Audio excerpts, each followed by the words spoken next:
Alhamdulillah. Bismillahirrahmanirrahim.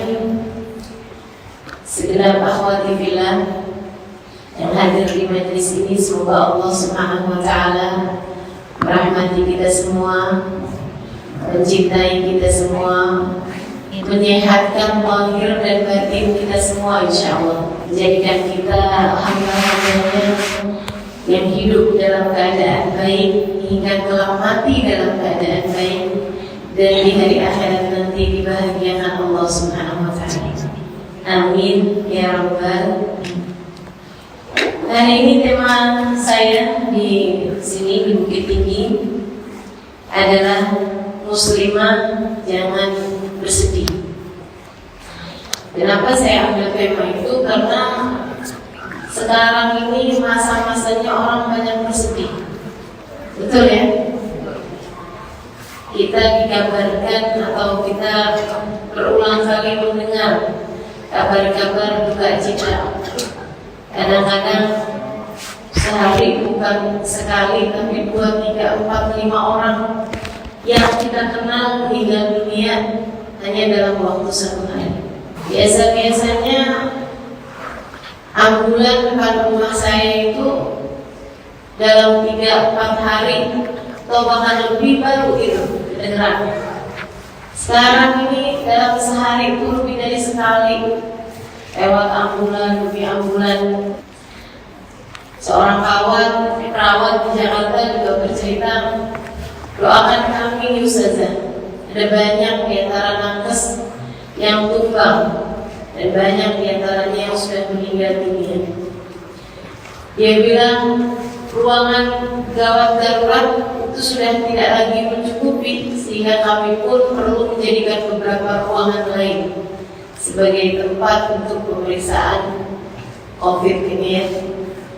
Ala kulli hal, apapun yang terjadi teman-teman saudara sekalian, kita harus selalu ingat bahwasanya mengendali segala sesuatu, mengatur segala sesuatu hanya Dia Zat yang Maha Satu, yaitu Allah Subhanahu wa taala. Karenanya atas segala kesedihan yang datang dalam kehidupan kita, saya mengajak semua muslimah, baik yang hadir di tempat ini atau yang mendengar secara online streaming ya, ataupun yang nanti akan mendengar ucapan saya ini, ajakan kepadamu untuk tidak bersedih. Bukan artinya bersedih secara wajar sebagai seorang manusia, karena itu hal yang pasti datangnya. Akan tetapi maksud saya dengan kata-kata jangan bersedih, jangan berlarut dalam kesedihan. Jangan biarkan kesedihan membunuhmu. Jangan biarkan kesedihan menjebakmu. Jangan biarkan kesedihan menjeratmu hingga membuatmu kesulitan untuk melihat kenikmatan yang ada di sekelilingmu. Sebab Allah mengatakan, wa in ta'uddu ni'matallahi la tuhsuha. Kalau kamu mau lihat kenikmatan dari Allah, kalau kamu mau menghitung kenikmatan dari Allah Subhanahu wa taala, la tuhsuha, kamu tidak akan pernah bisa menghitungnya. Jadi masalahnya dalam kehidupan, kesedihan, kesusahan pasti datang, tapi kenikmatan juga pasti akan datang dengan lebih banyak lagi. Fokusmu masalahnya, mau melihat kepada kenikmatan tersebut atau melihat kepada kesedihan yang terus-menerus. Maka ini adalah ajakan bagimu teman-teman saudara sekalian, untuk jangan berlarut dalam kesedihan. Lihatlah di sekelilingmu, meskipun satu pintu di hadapanmu tertutup, sebenarnya ada begitu banyak pintu-pintu yang lain yang dalam keadaan terbuka. Jangan sampai fokusmu melihat kepada satu pintu di hadapanmu yang tertutup membuatmu lupa dan tidak mencoba untuk membuka pintu-pintu lain yang mungkin saja terbuka. Teman-teman saudari sekalian yang saya muliakan, Allah Subhanahu wa taala menceritakan kepada kita dalam Al-Qur'an tentang banyak kisah-kisah perempuan-perempuan yang mulia. Dan saya amati, subhanallah, Subhanallah. Ayat-ayat yang Allah Subhanahu wa Ta'ala sampaikan tentang perempuan, ada di antaranya ibunda Nabi Musa, Yukabid, atau Sayyidah Maryam, ibunda Sayyidina Isa ibn Maryam alaihi sallallahu alaihi wasallam wa ala nabiyina afdhalus salatu wassalam. Ibunda Nabi Isa alaihi salam, Sayyidah Maryam, Allah ketika menghibur Sayyidah Maryam dengan ucapan wa nadaha min tahtiha alla tahzani. Allah memanggil dari arah bawahnya, alla tahzani, janganlah kamu bersedih wahai Maryam. Kepada Nabi Musa pun, kepada ibunda Nabi Musa pun Allah Subhanahu wa Ta'ala berkatanya seperti itu. Wa qarri 'aina, kata Allah, tenangkan hatimu, tenangkan hatimu. Maka teman-teman saudariku sekalian yang saya muliakan, ternyata kesedihan itu Allah Subhanahu wa Ta'ala tidak menginginkannya untuk dirasakan secara berlarut oleh kita kaum perempuan sebagai muslimah, jika kamu adalah seseorang yang dekat dengan Allah Subhanahu wa Ta'ala. Jangan sedih, jangan sedih, jangan sedih. Untukmu, wahai seorang janda yang ditinggal mati suamimu atau ditinggalkan oleh suamimu, jangan sedih. Meski suamimu tidak lagi menginginkanmu, Allah menginginkanmu. Meski suamimu meninggalkanmu, meninggal dunia, kamu harus tahu Allah tidak akan pernah meninggalkan. Untukmu, wahai seorang anak yang mungkin orang tuamu tidak terlalu menyayangimu, kamu tidak merasakan kasih sayang mereka, jangan sedih. Sebab meski orang tuamu tidak menginginkanmu sekalipun, kamu harus tahu Allah menginginkanmu. Untukmu, wahai seorang ibu yang kamu melihat hati anakmu tak tertuju padamu, padahal kamu begitu menyayanginya dari sejak kecil, kamu biarkan ia dalam buayanmu, dalam gendonganmu, kamu pandangi ia dengan sepenuh kasih sayangmu, kamu curahkan segala perhatianmu padanya, menjadikannya jantung hatimu, belahan jiwamu. Akan tetapi kini ia seperti jauh darimu, tak peduli padamu, tak mengindahkan ucapanmu. Jangan bersedih. Hati anakmu berada dalam genggaman Allah. Jangan bersedih. Allah Subhanahu wa Ta'ala bersamamu. Buat siapapun yang ada di tempat ini, jangan biarkan kesedihan menggerogotimu. Kamu harus tahu, bersama denganmu ada Allah Subhanahu wa Ta'ala yang siap menanggung segala pedih dan duka selagi engkau bersama dengannya. Gimana caranya Ustazah biar gak sedih? Gimana caranya biar gak sedih? Yuk kita cari tahu. Karena mau kesedihan pasti datang. Gimana caranya agar setiap kali hal-hal yang membuat kita sedih itu datang, kita tidak berlarut dalam kesedihan? Yuk kita kupas satu-satu poinnya, biar hati kita bisa lebih damai. Nanti ingat-ingat kalau dapat pelajaran itu, ingat-ingat ya. Ingat-ingat, biar sekali diajarkan akan jadi ilmu seumur hidup insya Allah. Gitu kan? Karena jarang-jarang sama saya. Teman-teman sedikit sekalian, yang pertama, biar gak berlarut dalam kesedihan, gimana caranya? Sebab sakit pasti datang, kecewa pasti datang, gundah gulana pasti datang, gelisah pasti datang, kekhawatiran, ketakutan kita pasti datang. Kadang-kadang Allah ambil harta kita, kadang-kadang Allah ambil orang tercinta kita, kadang-kadang Allah ambil keberuntungan kita, kadang-kadang Allah ambil kesehatan kita. Bagaimana caranya biar gak sedih?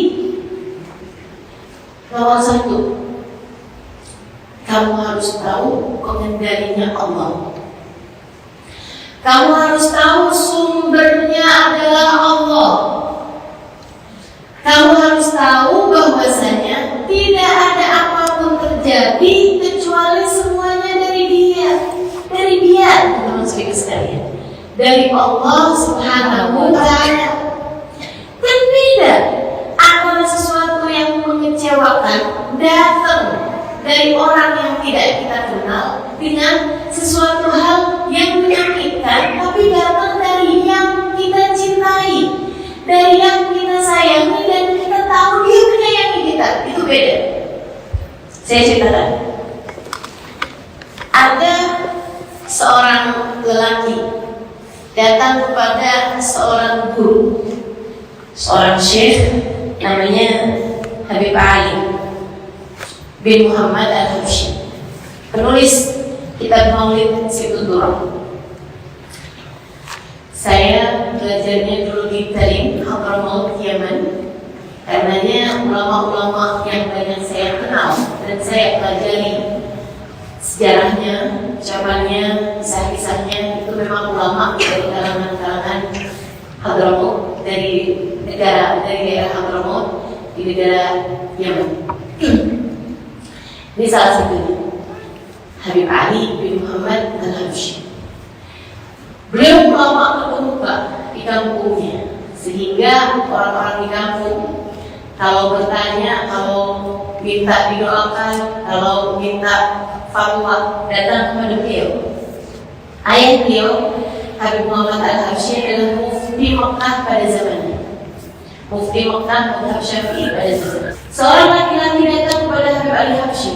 Dia bilang, doakan saya. Doakan saya agar Allah mencintai saya.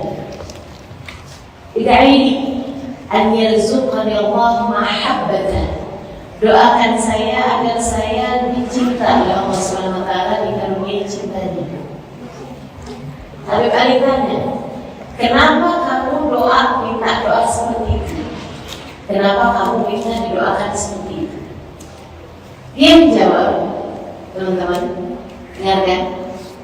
Dia bilang, karena saya kemarin ini ada lihat seorang laki-laki yang sangat kuat, anggaplah preman, begitu ya. Orang laki-laki yang badannya sangat kekar, orang yang sangat kuat dan dikenal temperamental, marahan, emosional. Sedang bersama dengan anak laki-lakinya berusia 2 tahunan, sedang menggendong anak laki-lakinya. Jadi ini anak laki-laki umur 2 tahunan digendong sama bapaknya preman, badannya gede, mukanya sama, dan orangnya marah. Dia bilang, gak lama kemudian saya lihat anak laki-laki ini deketin jenggot bapaknya, kemudian jenggot bapaknya dicabutin, jenggot bapaknya dimainin, ditarik, cabutin. Dia bilang, saya udah mikir, ya Allah, marahnya kayak panik. Ternyata nggak marah. Ternyata si bapak ini malah ketawa-ketawa kesenangan. Padahal saya tahu dicabut jenggotnya itu pasti juga sakit. Tapi dia malah justru senang-senang aja. Dari situ saya paham bahwasanya kalau saya dicinta sama Allah, maka saya kalau berbuat sesuatu hal yang tidak mengenakan, berbuat dosa besarnya, Allah mudah untuk memaafkan saya. Nih teman-teman sekalian, inti dari cerita ini yang saya ceritakan adalah kalau Dia mencintai kita, melakukan sesuatu hal, andai dilakukan oleh orang lain kita marah, kalau dilakukan sama Dia kan tidak marah. Betul. Suami misalnya gitu, cubit-cubit manja, sakit sih sebenarnya, tapi senang-senang ngaji tuh istrinya, betul nggak? Saudara-ibu sekalian yang saya muliakan, maka begitu banyak orang-orang itu yang kalau disakiti sama orang yang tercinta tuh gak jadi masalah asalkan dia tetap cinta, betul? Selagi dia tetap cinta, sebab yang paling ditakutkan baginya adalah kehilangan cinta orang tersebut. Maka demikian pula dengan segala kesedihanmu, segala kesusahanmu, segala kesulitanmu, segala kekecewaanmu di atas muka bumi ini, sumbernya adalah Allah. Ketika kamu sakit, yang memberimu sakit adalah Allah. Ketika kamu sulit, yang memberimu kesulitan adalah Allah. Ketika kamu ditinggal oleh orang yang kamu cintai, yang membuat hal itu terjadi adalah Allah. Allah, bukan yang lain. Gak ada sesuatu terjadi kecuali dengan izin Allah. Maka selagi Allah tetap mencintai kita, jangan bersedih, gak apa-apa, tenang-tenang aja. Semuanya dari Dia juga kok. Semuanya dari Dia juga. Semuanya dari Dia juga. Dari Allah Subhanahu wa Ta'ala. Jadi yang benar, teman-teman saya, jangan berlarut dalam dunia. Sulaim namanya, Uwaisah dalam nama aslinya, seorang perempuan Ansor dari Madinah. Dia ini teman-teman saya sekalian, Nabi sampai menyebutnya min abka nisa'il Madinah, salah satu perempuan Madinah paling cerdas. Uwaisah, Sulaim, ibu dari Anas bin Malik. Ketika Anas bin Malik meninggal dunia, orang yang paling dia sayangi, paling dia cintai adalah Anas ini. Begitu Nabi Muhammad datang hijrah ke Madinah, dia lihat orang-orang begitu banyak menghadiahi Nabi Muhammad berbagai macam harta dan benda. Dia bawa anaknya Anas bin Malik hadapan Nabi Muhammad. Dia bilang, ya Rasulullah, inni ra'aitu nas yahdun ilaika bihadiyah. Wahai Nabi, aku lihat orang-orang begitu banyak memberikan hadiah kepadamu. Saya pun ingin memberikan hadiah padamu, wahai Rasul, sesuatu hal yang paling berharga. Dan tidak ada yang lebih berharga bagi saya kecuali Anas. Maka terimalah ia untukmu, wahai Rasulullah. Nabi Muhammad bilang, Sulaim, sekarang saya yang bingung. Kalau saya dikasih pedang, saya ngerti mau dibuat apa? Kalau saya dikasih tanah, saya ngerti mau dibuat apa? Saya dikasih uang, saya ngerti mau dibuat apa? Saya dikasih kuda, saya ngerti mau dibuat apa? Tapi kalau saya dikasih anak laki-laki berusia 10 tahun, terus saya buat apa, wahai Rasul? Terus apa, wahai Rasul? Kau ajak dia pergi perang mulai, wahai Rasul. Kata Nabi, pedang masih lebih tinggi daripada Anas. Bagaimana mungkin saya bawa dia pergi perang? Terserah kau aja, wahai Nabi. Tapi saya bilang padamu, Anas ini anak paling cerdas di antara kawan saya. Pemuda yang paling cakap di antara teman-temannya. Kau boleh mempergunakannya seperti apapun yang kau mau. Nabi kemudian bilang, kalau gitu biarkan dia bersama wahai Muslim, biar dia bisa melakukan khidmah di dalam rumahku, nyapu, cuci baju, bersih-bersihin piring, bersih-bersihin tempat gitu. Katanya Muslim, lebih wahai Rasulullah. Anas pun iya wahai Nabi Muhammad. Senang hati. Ini yang katanya Anas, khadamtu Nabi sallallahu alaihi wasallam 10 sinin. Fama ra'aitu qala li lima taf'al hakadha ya Anas. Kata Anas, saya berkhidmah kepada Nabi Muhammad 10 tahun. 10 tahun khidmah Nabi Muhammad dari sejak kedatangan Nabi ke Madinah sampai wafatnya Nabi Muhammad SAW di Madinah. Dari datang Nabi sampai wafat 10 tahun. Dia bilang, saya tidak pernah melihat, mendengar Nabi Muhammad membentang saya, ngomelin saya, marah-marahin saya. Dan saya pun juga tidak pernah mendengar Nabi Muhammad berkata, untuk sesuatu hal yang saya lakukan, kenapa kamu melakukan ini wahai Anas? Dan untuk sesuatu hal yang tidak saya lakukan, kenapa kamu tidak melakukan ini wahai Anas? Bahkan kalau ada keluarganya menegur saya karena kesalahan, pecah piring misalnya gitu, katanya keluarga, ya Anas, kenapa kamu pecahin perak piring saya? Salah satu istri Nabi Muhammad mengatakan, da'u illa yuridillahu an yaf'ala ma fa'ala. Biarin kalau piring itu gak takdir pecah sama Allah, gak bakal pecah. Jangan marahin Anas. Kalau piring itu gak ditakdir pecah, gak bakalan pecah. Contoh sekalian saya muliakan, ini salah satu jurus jitu Nabi Muhammad untuk mengendalikan kesedihan, dengan mengingat bahwa kalau nggak ditakdir sama Allah nggak akan terjadi, bahkan piring pecah sekalipun. Kan begitu? Jangan sampai ibu-ibu nih, anak-anaknya bilangin Tupperware, anaknya merasa dia telah kehilangan kasih sayang ibunya. Ada yang begitu, menghilangkan Tupperware sama dengan penderitaan seumur hidup. Ibunya dia lihat anaknya ngerti Tupperware aja. Selain itu saya muliakan, jangan sampai piring yang dipecahkan anakmu membuat hati anakmu menjadi pecah karena dengan omelan-omelanmu itu. Ingat, gak ada sesuatu terjadi kecuali dengan izin Allah. Pengendalinya satu, pengaturnya satu, namanya Allah Subhanahu wa Ta'ala. Karena satu hari saya lagi jalan sama ponakan saya, laki-laki, dan bersama dengan ibunya, jadi bersama dengan kakak saya. Dia nyetir, ponakan saya itu anak muda kan, dan waktu itu mungkin perhitungan nyetirnya kurang pas sehingga nabrak. Mamanya marah, mamanya turun. Saya udah tahu nih apa yang akan terjadi, saya minta turun. Saya kemudian lihatin, saya bilang sama kakaknya, jangan ngomong apapun, biar saya ngomong. Anak itu kecil, waduh, dimarahin gimana nih sama mama? Mobil baru pulang waktu itu.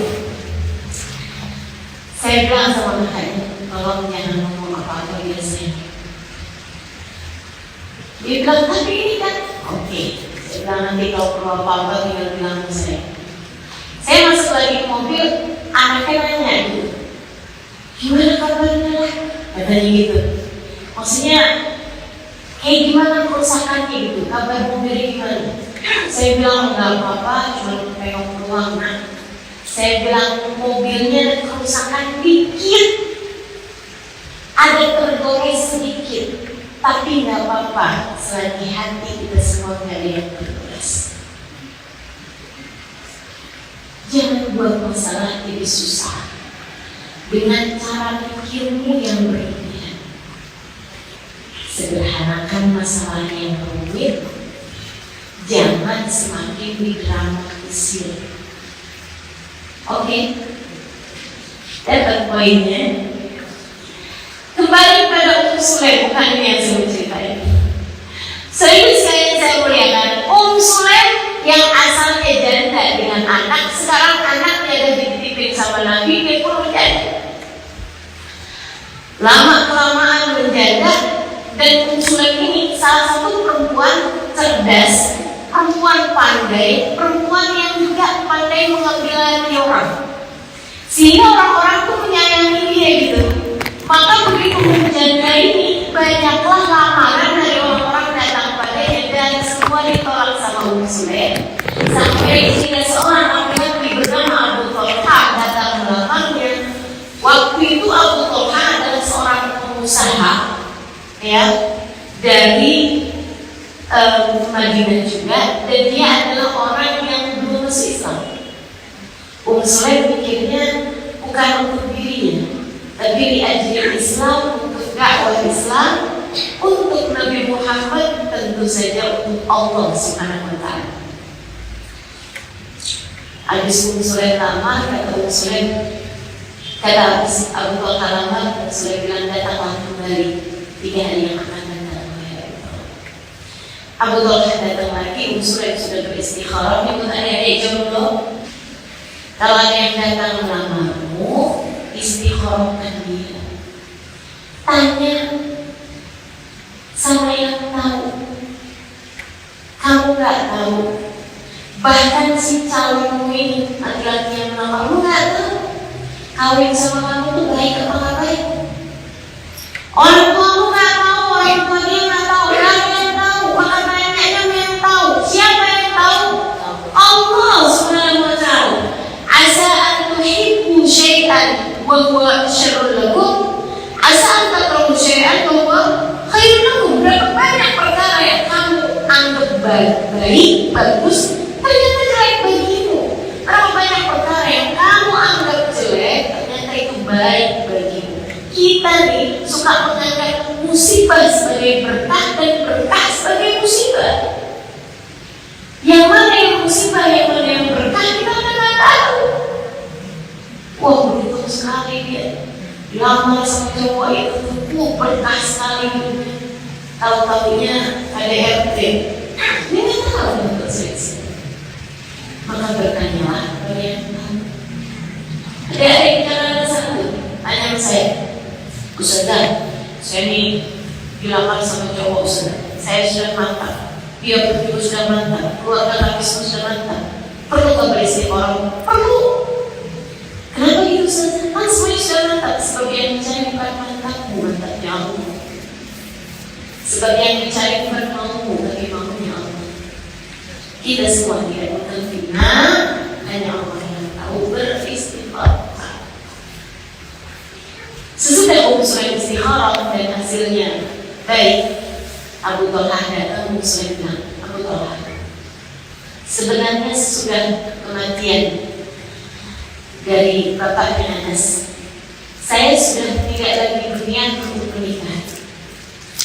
Akan tetapi ketika kamu yang datang melamar, pikiran saya berubah, keputusan saya berubah. Saya mau menikah dengan wahai Abu Talha. Cuma masalahnya, kamu kan belum muslim. Kalau kamu mau masuk ke dalam agama Islam, cukuplah itu sebagai mahar bagi saya. Abu Talha bilang, baik wahai Sulaim, saya akan menikah denganmu dan saya akan masuk Islam bersama denganmu. Dia pun masuk Islam dan bagus keislamannya. Abu Talha sangat baik keislamannya teman-teman sekalian. Nabi menyayanginya sebagaimana Nabi tentu saja menyayangi Sulaim dan menyayangi anaknya Nasibah. Nikah nih sama Abu Talha, usianya Sulaim juga enggak lagi muda. Setahun, 2 tahun, 3 tahun enggak dapat anak.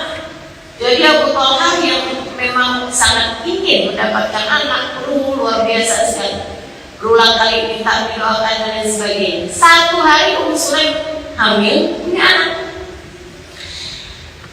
Anak laki-laki, bukan sering sekalian. Abu Talha hati terfitnah dengan anak tersebut. Maksudnya cintanya itu berlebihan gitu.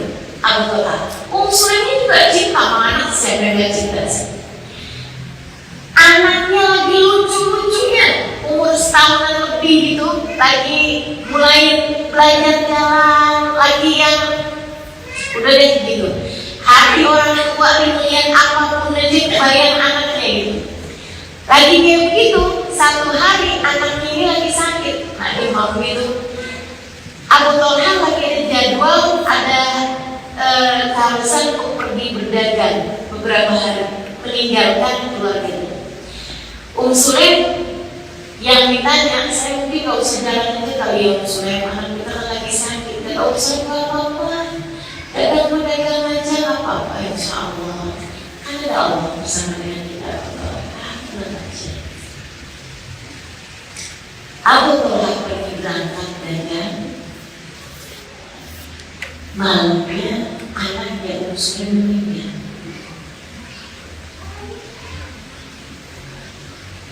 Sulaim urusin jenazahnya, Sulaim urusin semuanya. Dan Sulaim pesan sama keluarganya yang ada di tempat itu, tolong jangan ada yang ngabari kematian anak Abu Talha, biarkan saya sendiri yang lakukan. Zaman itu aman ya kayak begini. Jangan ada yang tiba-tiba WhatsApp, kayak ada yang tiba-tiba telepon. Sampai kemudian di hari yang biasanya Abu Talha datang, mungkin 2-3 hari, mau datangnya, kebiasaan dia gitu.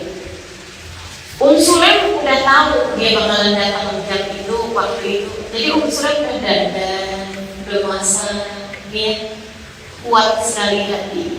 Kenapa kuat? Dia paham pengendalinya cuma satu, Allah Subhanahu wa Ta'ala. Habis selesai semuanya dirapi-rapiin, rumahnya bersih, kamarnya wangi, dia pun udah masak, habis itu mandi cantik-cantik, dia rapi-rapi, dia wangi-wangiin badannya. Abu Talha datang, kemudian disebutkanlah makanan. Teman-teman sering sekalian, Abu Talha datang, dia pun kemudian menggodanya, perayunya. Sempat nanya Abu Talha, gimana kabar anak kita? Jawaban Sulaim, huwa ahdama yakun, huwa ahdama yakun. Anak kita sekarang sudah jauh lebih tenang. Hidup indah, gimana gak tenang? Sulaim kemudian merayu menggoda suaminya, suami sendiri ya. Suami sendiri sangat menggoda. Saudaranya dan kemudian Sulaim habisnya terjadi hubungan suami istri dengan Abu Talha, mereka berdua selesai mandi. Sulaim pun memanas-manaskan makanan dan menghidangkannya dalam keadaan menggugah selera. Abu Talha pun makan dengan lahap. Habis selesai makan, Sulaim, zaman itu 1400 tahun yang lalu, pengendalian emosinya mampu menjadikan beliau si cerdas itu. Kalau mau ngasih kabar duka, jangan biarkan orang dengar kabar duka dalam keadaan lapar. Cakep benar kan?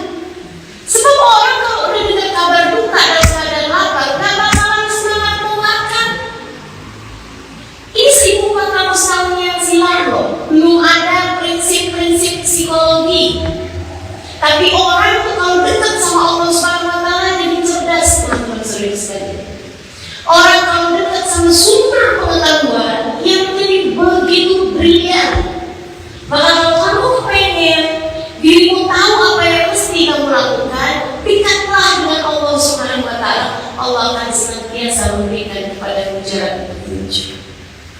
Pengen anak menjadi anak-anak yang cerdas, dekatkan mereka kepada Allah, dekatkan mereka kepada Allah, dekatkan mereka kepada Allah.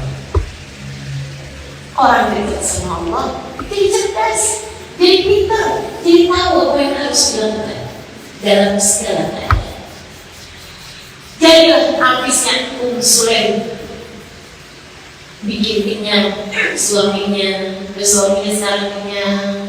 Udah mohon maaf badannya segar, udah bersih, gitu ya. Udah mohon maaf berhubungan dengan istrinya, udah semuanya terpuaskan. Sulaim baru ngasih kabar duka ini dan dengerin bangsanya ini.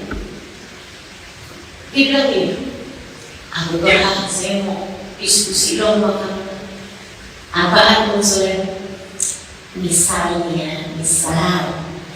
ada tetangga nih nitipin barang sama kita, anggaplah panci, barang lagi.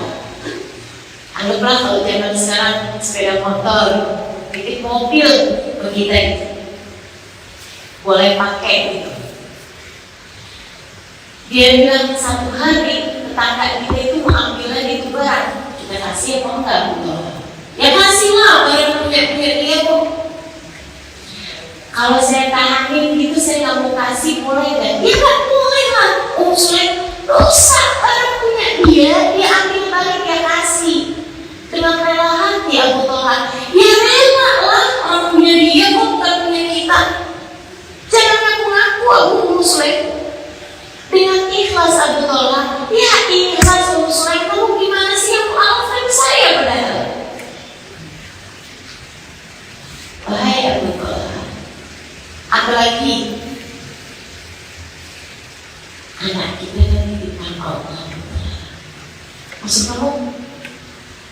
dia sudah diambil balik oleh pemiliknya. Baru paham Abu Talha bahwa yang dimaksud dengan barang tadi ini adalah tangannya, dan bahwasanya semua yang kita punya hanyalah kita. Dia sudah diambil balik sama pemiliknya oleh Abu Talha langsung marah berdiri. Jadi maksud kamu anak kita tuh udah mati, Ummu Sulaim? Isbir ya Bapak, sabar ya Bapak, tenangkan hati, waktasib, kita lakukan dari Allah. Tidak ada sesuatu terjadi kecuali dengan izin Allah, bukan? Dia sudah diambil kembali oleh yang punya Bapak. Jadi anak kita mati dan kamu bisa-bisanya dandan, kamu bisa-bisanya masak. Kamu perempuan gak punya hati, wahai Ummu Sulaim. Keluar dari kemari, gebrak pintunya, pergi. Kemana? Orang beriman, dia tahu kemana harus pergi. Dia mencari seseorang yang dapat mengendalikan emosinya. Dia mencari orang soleh untuk menjadi kawan diskusinya, dan tidak ada yang lebih soleh pada masa itu dan pada sepanjang masa tentu saja daripada baginda Nabi besar Muhammad. Jadi kalau segitu, kalau jangan curhat sama teman, cuma pada jadi kompor. Betul. Kalau lagi gelisah-gelisah, jangan curhat sama orang-orang yang kira-kiranya tidak membawamu mengingat Allah SWT. Cari orang yang kalau kamu curhat kepadanya akan mengingatkanmu pada Allah. Gak ada Ustazah, buka YouTube saya, buka Instagram saya, mungkin kamu bisa akan mendapatkan jawaban-jawaban di sana. Saudara itu sekalian saya muliakan, Ummu Sulaim ditinggal ngomong, aku bakal pergi ke masjid nyari Nabi Muhammad. Jam 1 malam sekitar, Nabi tentu saja beristirahat. Ummu Sulaim Abu Talha mondar-mandir, udah sampai tuh ke pintunya Nabi Muhammad SAW. Dia ketok pintu, pinginnya ketok pintu kamar Nabi Muhammad, pengennya. Tapi subhanallah, iman di dalam hati Abu Talha dan cinta dalam hatinya membuatnya tidak mau mengikuti hawa nafsu, membuatnya tetap berada bahkan dalam keadaan yang dia rasa darurat sekali.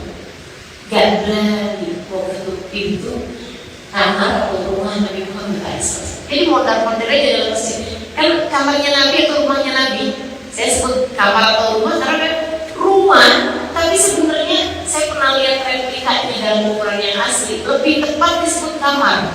Kalau mungkin kamar sebagian dari kita ini ada yang jauh lebih besar daripada rumah Nabi Muhammad SAW. Jelas. Jadi mau ketuk pintu nih, aduh enak bener nih. Jadi mondar-mandir aja di sini. Gelisah luar biasa. Sampai datang waktunya azan subuh, beberapa sahabat mulai berdatangan. Ketika Nabi Muhammad keluar dari rumahnya, segera disapa, segera dihampiri oleh ya Rasulullah. Fakat begitu Ummu Sulaim masih terbel. Rasul Ummu Sulaim itu ternyata keras banget hatinya, wahai Rasulullah. Nabi sendiri, Nabi kenal Ummu Sulaim, Nabi tahu sangat dekat sama Ummu Sulaim, sehingga Nabi paham bukan keras hati tapi kuat hati. Itu beda.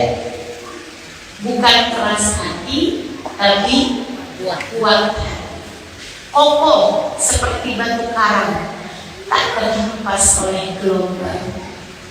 Namun aku perlu untuk punya hati seperti ini, tidak mudah goyah oleh aku.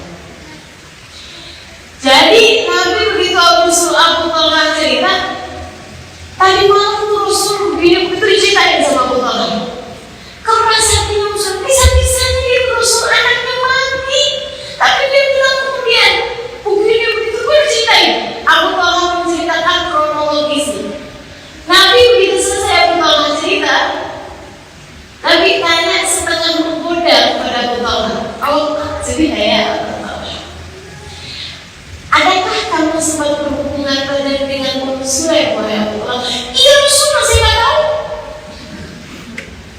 Saya nggak tahu kalau anak kita mati, kalau tahu anak kita meninggal, bagaimana saya punya hati yang cukup kuat untuk bisa melakukan itu. Nanti kembali melebarkan senyumnya, memang lagi selalu senyum. Nabi Muhammad bilang, barakallahu lakuma fi lailatikuma, barakallahu lakuma fi lailatikuma, barakallahu lakuma fi lailatikuma. Semoga Allah kasih berkah pada malam kalian ini, wahai Allah. Semoga Allah kasih berkah pada malam kalian, semoga Allah 3 kali didoakan keberkahan untuk malam tersebut. Hamil Sulaim berkah doanya Nabi Muhammad SAW. Lahir anak perempuan sekalian. Dari ini juga para ulama bilang, anak perempuan, anak laki-laki, jangan pernah kamu anggap bahwa anak laki-laki lebih berkah daripada anak perempuan. Kalau begitu seperti itu, niscaya Allah akan jadikan pengganti anak laki-laki yang meninggal pasti laki-laki juga. Nyatanya pengganti anak laki-laki yang meninggal dunia dari Abu Talha dan Muslim lahirnya perempuan. Padahal itu istiqomah berkah Nabi Muhammad 3 kali lahirnya anak perempuan. Kan kalau sesuatu berkah digantikan kan dengan yang lebih baik, kan gitu ya. Nah ini yang menunjukkan bahwasanya anak laki-laki dan perempuan dalam Islam tidak ada perbedaan. Tidaklah laki-laki lebih mulia daripada perempuan pun sebaik. Lahir anak perempuan. Nah si anak perempuan ini menjadi salah satu dari perempuan paling berkelas, perempuan paling cerdas pada masanya. Seorang yang sangat memahami Al-Quran, sangat memahami hadis Nabi. Beliau kemudian melahirkan begitu banyak anak-anak, agaknya sampai lebih dari 10 anak, gitu ya. Dan kesemuanya hafal Quran, kesemuanya memahami hadis Nabi, kesemuanya menjadi ulama, teman-teman sekalian. Dan banyak di antara mereka yang meninggal dunia sebagai syahid fisabilillah berkat doanya Nabi besar Muhammad sallallahu alaihi wasallam.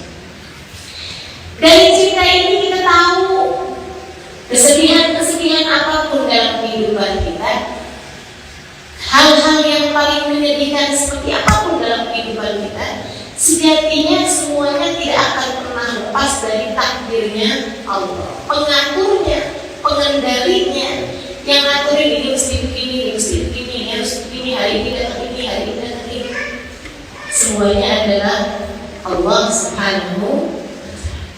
Jadi jangan biarkan dirimu larut dalam kesedihan, sebab pengendali semua urusan harus memasuki dalam pikiran. Pengendali semua urusan adalah Allah.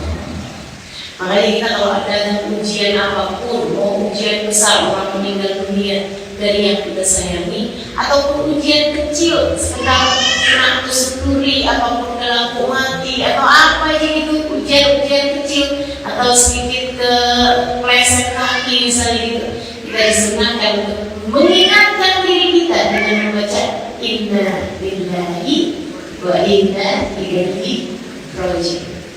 Semua punyanya Allah. Kaki kita terpelincir sedikit, kaki kita terkilir sedikit, kaki kita punyanya Allah. Wa inna ilaihi raji'un. Hanya kepada Allah semuanya akan berbalik.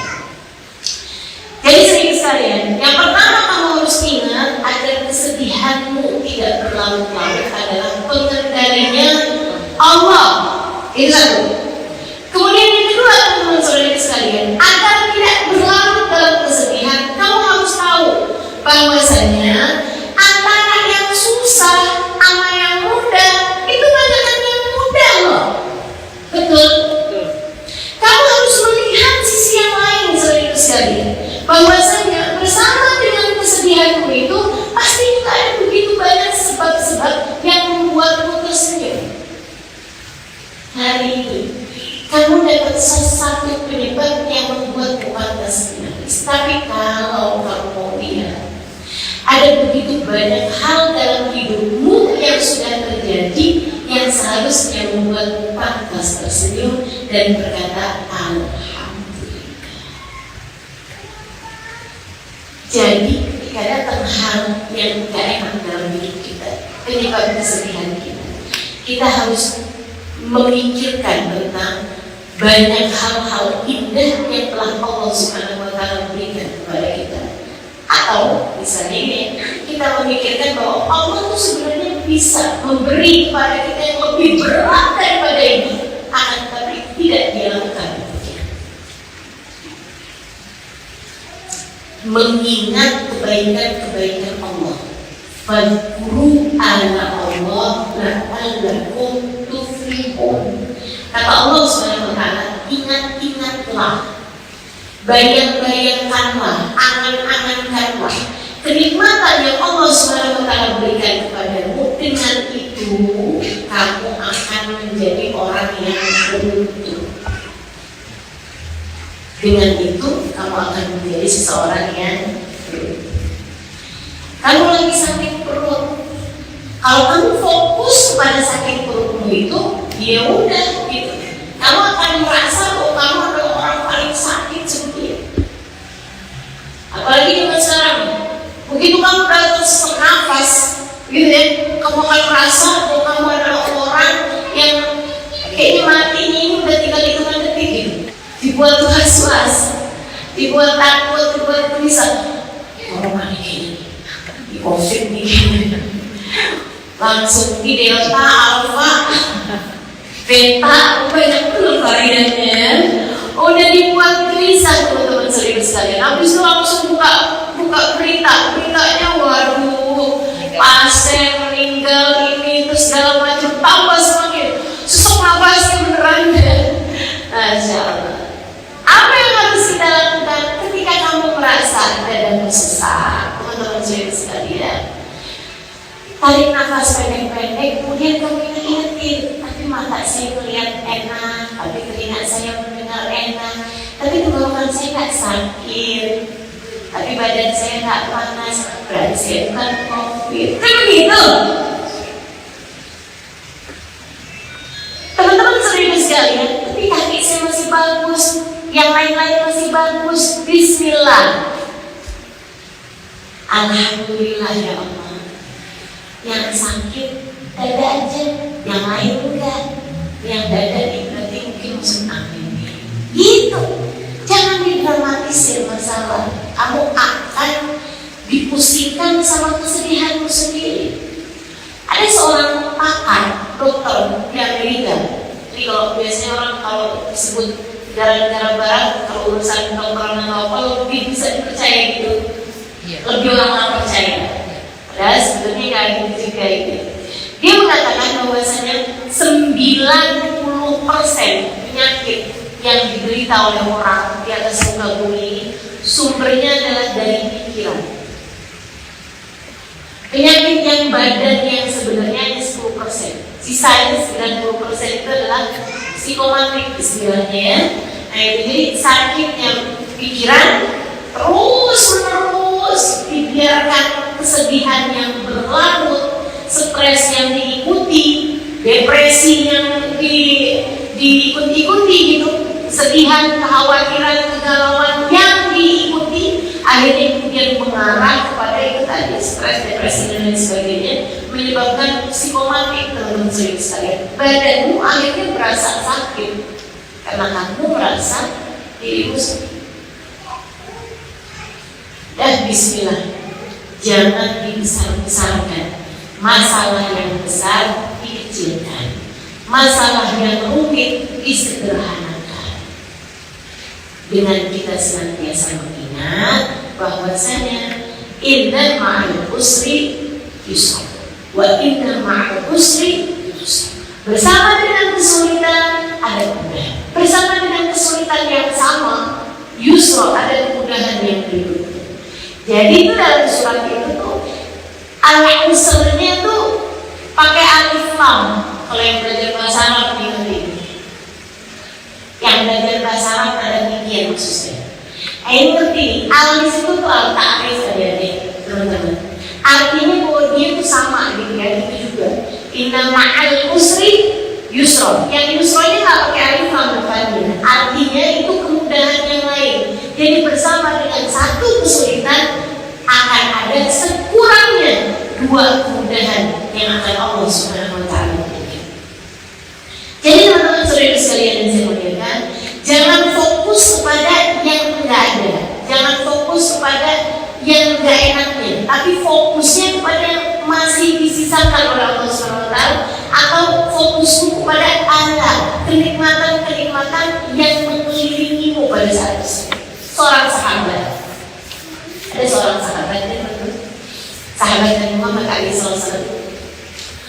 Dia sakit kakinya, akhirnya kemudian diwajibkan operasi potong kaki.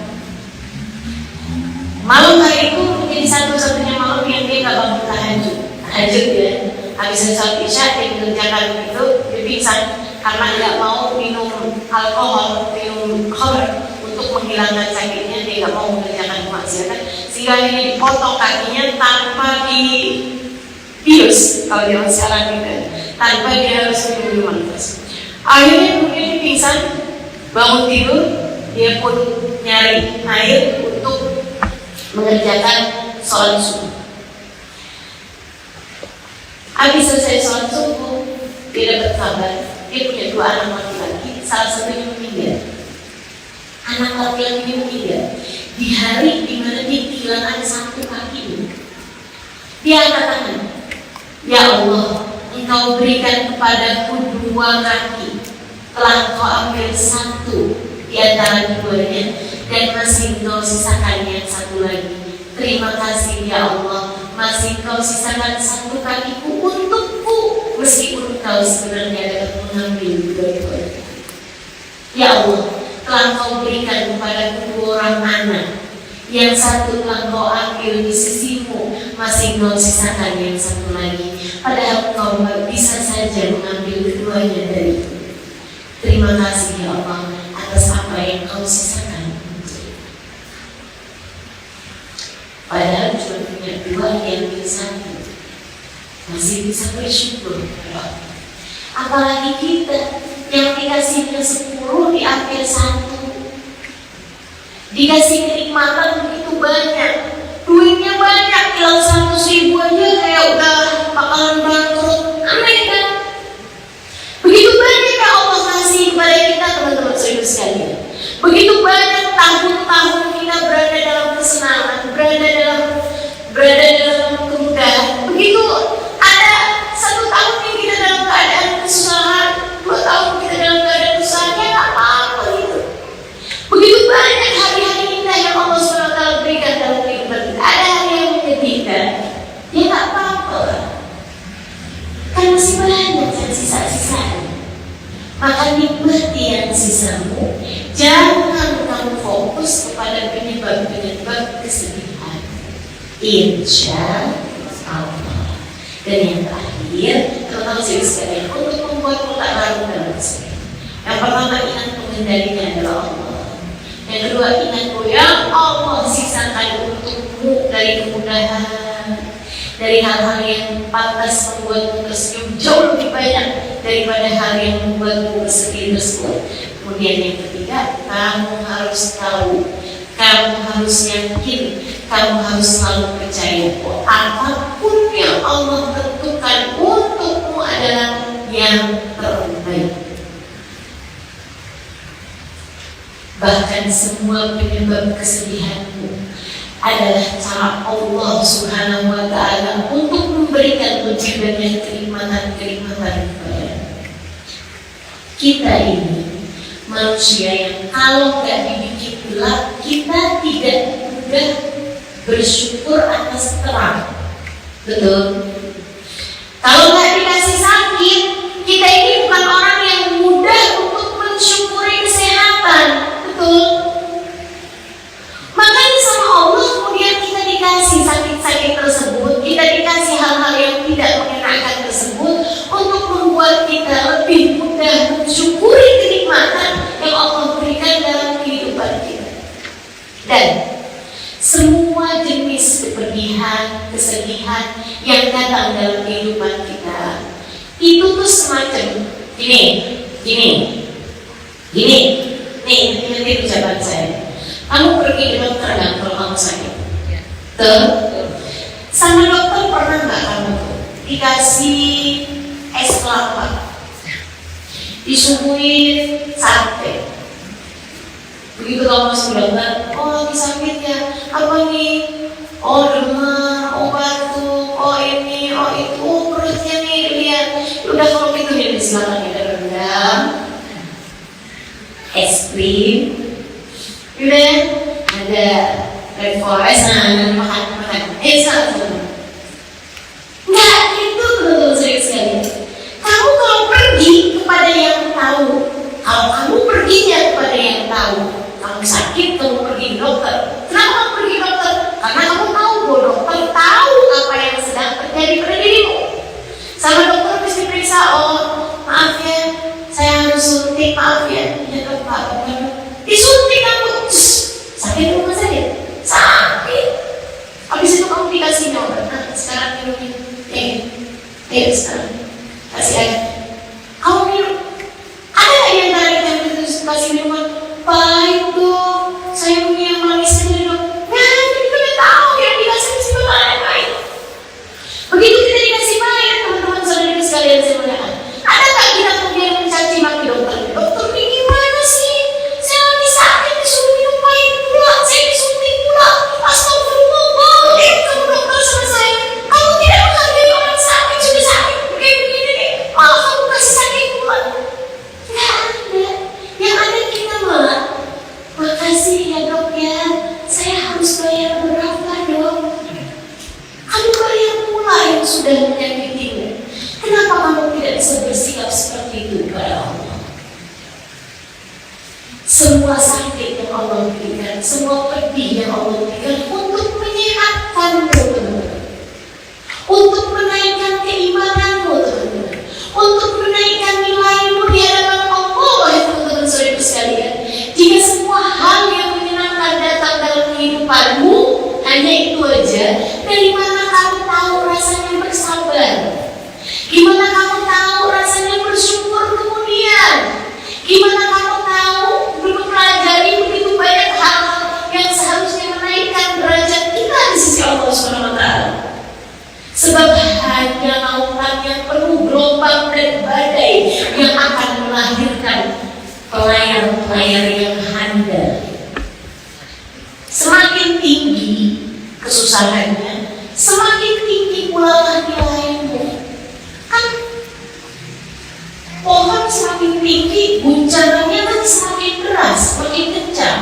Kalau kamu nggak mau kena guncangan, ya udah nggak usah di pohon tinggi. Jadi apa dong? Nggak kena angin sih, tapi kena injek kaki orang. Jadi teman-teman seribu sekalian, kuatlah. Sebab semua kepedihan yang Allah berikan sejatinya untuk menaikkan. Kita semua sakit, kita semua ini kesakitan. Hati kita nih perlu diobati. Kita semua merasa diri kita lebih hebat, kita merasa diri kita punya nilai, kita merasa sulit untuk menjadikan diri kita saya hanyalah hamba Allah. Saya ini nggak punya nilai apa-apa. Padahal Allah tak akan masuk surga orang yang lihatnya terdapat sedikit darah dari kesombongan. Kita disini bukan sedikit darah yang kita punya. Begitu banyaknya kita punya perasaan mungkin kita lebih baik dari simpulan-simpulan. Bahkan mungkin kita merasa saya adalah orang terbaik di Padang. Kalau tidak malah seluruh Indonesia. Orang sekarang tuh ya pada ahli maksiat, ibu itu tuh padahal suka pergi pengajian loh. Tapi kenapa kelakuannya kayak begitu? Mending kayak saya. Begitu mudahnya kita ini mengikuti perasaan hati kita seperti itu. Karena memang badan kita ini, hati kita ini masih punya banyak penyakit-penyakitnya. Untuk itulah Allah kemudian bikin kita sakit, kita sulit, kita ditinggalin orang, kita difitnah orang, kita dikata-katain orang. Kamu jangan kemudian merasa ya Allah, boleh kamu pada saya ya Allah, padahal saya udah sujud, kenapa saya dikasih sakit? Tahu, tinggal ngerti lah diobatin. Kamu punya sakit, kamu harus diobatin. Sama kayak kamu datang ke dokter. Kayaknya, sebab kamu tuh gak bisa datang ke dokter dok. Saya lagi sakit. keluhan bapak, saya punya kesombongan di hati saya. Saya suka gampang wujud, gampang lihat, gampang super orang tua. Tolong sembuhkan saya. Gak bisa, benar-benar. Gak ada formulanya. Kalau agak bisa beli dari dulu. Gak ada formulanya. Siapa yang kemudian memberikan kesembuhan tersebut kepada kita? Biar kamu tahu kamu bukan sesiapa. Hal itu kamu harus tahu kamu bukan sesiapa. Kalau semua yang terjadi dalam hidup hari-hari bersih seperti yang dia mau, dia tidak akan mengerti makna penghambaan kepada Allah. Dia tidak akan paham makna keimanan yang sesungguhnya kepada Allah. Dia tidak akan paham makna yang sesungguhnya dari innallaha ala kulli syai'in qadir. Maka Allah memberikan kepada hal-hal yang membuat dia harus melakukan air mata. Maka Allah memberikan kepada hal-hal yang akan membuat dia tersungkur, merasa dirinya begitu hina, merasa dirinya begitu tidak berdaya, merasa dirinya begitu lemah, sehingga dia paham menghadap syafaat Allah Subhanahu wa Ta'ala. Demikianlah yang terjadi dalam hidupmu, kawan-kawan sekalian. Jangan pernah sungkan sama Allah atas segala kesedihan-kesedihan yang datang dalam hidupmu. Allah yang paling tahu obat terbaik, formula paling mujarab untuk membersihkan diri, untuk menaikkan diri, untuk membuatmu naik kelas hingga kelak di hari akhirat surga layak bagi. Jelas tidak hal itu pegang untuk membuatmu tidak larut dalam kesedihan. Yang pertama, ingat pengendali hidup hanya satu, namanya Allah. Yang kedua, ingat yang Allah berikan dari yang gak enak satu berbanding dengan 100 bahkan 1000 hal-hal lain yang menyenangkan dalam kehidupan. Jangan hanya fokusmu kepada pintu yang tertutup membuatmu tidak melihat begitu banyak pintu yang terbuka. Yang ketiga, kamu harus tahu bahwa selain dokter yang ahli, Allah Subhanahu wa Ta'ala menyembuhkan kita. Maka setiap kali hal-hal tidak menyenangkan datang dalam kehidupan kita, ujian-ujian datang dalam kehidupan kita, sejatinya itu adalah berkah. Karena itu adalah cara Allah Subhanahu wa Ta'ala untuk semacam obat, menyuntikkan obat-obatan, semacam dokter yang menyuntikkan obat-obatan kepadamu, memberikan vitamin-vitamin yang pahit dalam kehidupan kamu, menyarankan untuk jangan makan apa yang kamu inginkan. Seperti itulah kurang lebihnya Allah Subhanahu wa Ta'ala terhadap hamba-hamba yang tercinta, menguji untuk menaikkan diri, memberi kesulitan untuk kemudian menaikkan levelnya hingga sekali lagi. Semoga Allah Subhanahu wa Ta'ala menjadikan kita sebagai pelayan-pelayan tangguh yang telah melewati berbagai badai dan gelombang topan yang datang dalam kehidupan kita, menjadikan kita hamba-hamba yang apabila datang ajal datang menjemput kita, dibisikkan di telinga kita, ya ayat Tuhan Rasul ya jika ya Rabbi kira-kira terkulit di dunia ini. Wahai jiwa yang tenang, yang telah mengerti untuk apa yang diciptakan.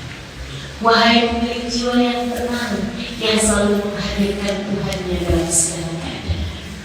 Wahai pemilik jiwa yang tenang, yang selalu ada Allah dalam lisannya, dalam pikirannya, dalam hatinya. Terjadilah saat kembali kepada Tuhan. Kalau dia, kamu dibawa padanya, maafnya, kamu dibawa padanya. Kalau terjadi, masuklah kamu, sebab kamu adalah kelompok hamba-hamba tercinta di sisiku. Wadkhuli jannati, masuklah ke dalam surga. Rabbana atina anfusana wa lam taghfir lana wa tarhamna lanakunanna minal khasirin. Rabbana atina fid dunya hasanah wa fil akhirati hasanah wa qina adzabannar. Allahumma subhanakallahumma wa bihamdika hasanah. Akhir da'wana alhamdulillahi rabbil alamin. Rabbana taqabbal minna innaka antas samiul alim. Tub 'alaina innaka antat tawwabur rahim. Sallallahu alaihi wa sallam. wa ala alihi wa sahbihi wasallam walhamdulillahi rabbil alamin. Semoga dapat mengamalkannya ila hadratin Nabi